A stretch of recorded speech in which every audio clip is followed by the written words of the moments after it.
Hi everyone. For this week's rendition of Once Upon an Offer, I want to talk about a strategy that honestly I have a love-hate relationship with, but I have been employing more in this environment. It's an escalation clause. So today I'm just going to talk about what an escalation clause is and the pros and cons and how I've been using it recently and why I think it's been effective. So first of all, an escalation clause is a provision to your offer that will allow your offer to increase depending on other offers. So basically, for example, you choose two amounts. One, the amount by which it will increase, and two, your max. So instead of just going right in at your max or a little bit under your max, you might go in at asking or a little bit over asking, depending on the situation, and you'll say, okay, we're offering 500, but we'll offer $5,000 over every offer above ours up until 550 or whatever that max might be.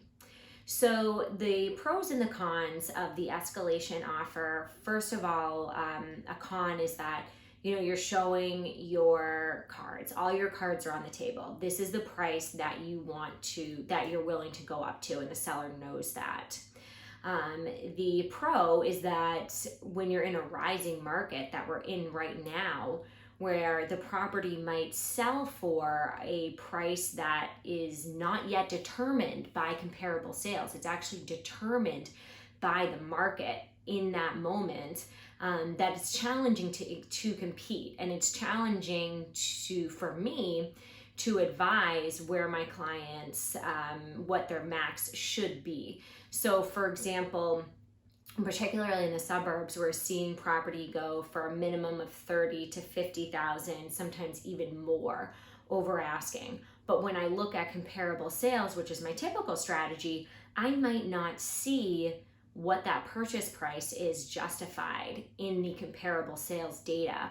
But there might be properties that also had similar situations that just went under agreement where a higher purchase price would be justified. So for example, the list price is 500. I suspect that it will go as high as 550 based on my own local market knowledge and based on properties in similar situations that I've either been the listing agent for or I have been on the other side for. So, but when I look at the most recent sales, I might only see a price justification of 525. So in that case, I do like an escalation clause because we're letting the market determine what that value is. We know that it could go as high as 550, but we're unsure if there's a real justification for that. So that in that way, an escalation clause will prove very valuable and potentially protect your clients or protect my clients from overbidding in a situation. The reason why you cannot like an escalation clause is it can minimize the value of your offer. If this was last year, I could look at the property and say, okay, well, this is underpriced very clearly.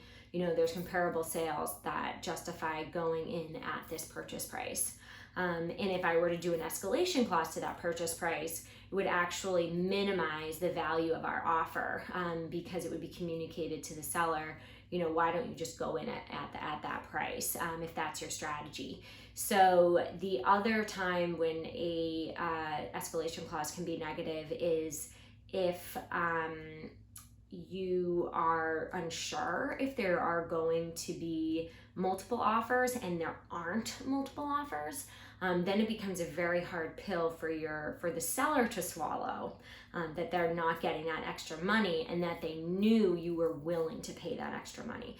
So it's really, I had a policy where I didn't really like them before. I thought it would diminish the value of the offer, but now I feel like I've been using them a lot more lately in order to navigate this market, and it's been proving effective. But of course, not in every situation.